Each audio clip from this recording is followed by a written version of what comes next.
Welcome to టీ10 నేను రేవతి. రైతుల సమస్యల పరిష్కారం కోసం కేంద్రం కొన్ని చర్యలు చేపట్టాలి, లేదంటే వారు ఢిల్లీకి ఎందుకు రావాలనుకుంటారు? ఇక్కడ నుంచి మీరు మంత్రులను పంపిస్తున్నారు, కానీ మీపై వారికి విశ్వాసం లోపించినట్టు కనిపిస్తోంది.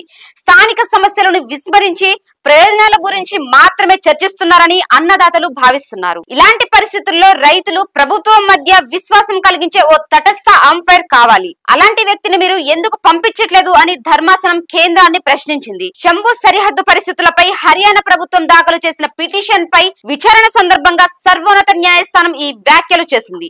అంతేకాక రైతుల డిమాండ్ల పరిష్కారం కోసం ఓ స్వతంత్ర కమిటీని ఏర్పాటు చేయాలని ధర్మాసనం ప్రతిపాదించింది. ఈ కమిటీ సభ్యుల పేర్లనివ్వాలని పంజాబ్, హర్యానా ప్రభుత్వాలకు సూచించింది. దీనిపై వారం రోజుల్లోగా నిర్ణయం తీసుకోవాలని, అప్పటిదాకా శంభు సరిహద్దుల్లో యథాతథ స్థితిని కొనసాగించాలని తెలిపింది. సరిహద్దుల్లోని బారికేడ్లను తొలగించి ప్రజలకు ఇబ్బందులు లేకుండా చూడాలని రెండు రాష్ట్రాలను ఆదేశించింది. సమస్యల పరిష్కారం కోసం రైతులు చేపట్టిన ఉద్యమం సందర్భంగా హర్యానాలోని అంబాలకు సమీపంలోని శంభు సరిహద్దు వద్ద ఏర్పాటు చేసిన అడ్డంకులను వారంలోగా తొలగించాలని ఇటీవల పంజాబ్, హర్యానా హైకోర్టు ఆదేశించిన విషయం విదితమే. దీన్ని సవాల్ చేస్తూ హర్యానా ప్రభుత్వం సుప్రీంకోర్టును ఆశ్రయించింది. దీనిపై ఇటీవల విచారణ జరిపిన న్యాయస్థానం రాష్ట్ర ప్రభుత్వ తీరుపై అసహనం వ్యక్తం చేసింది. హైవేను ఒక రాష్ట్రం ఎలా దిగ్బంధిస్తుంది? ట్రాఫిక్ ను నియంత్రించడం దాని బాధ్యత.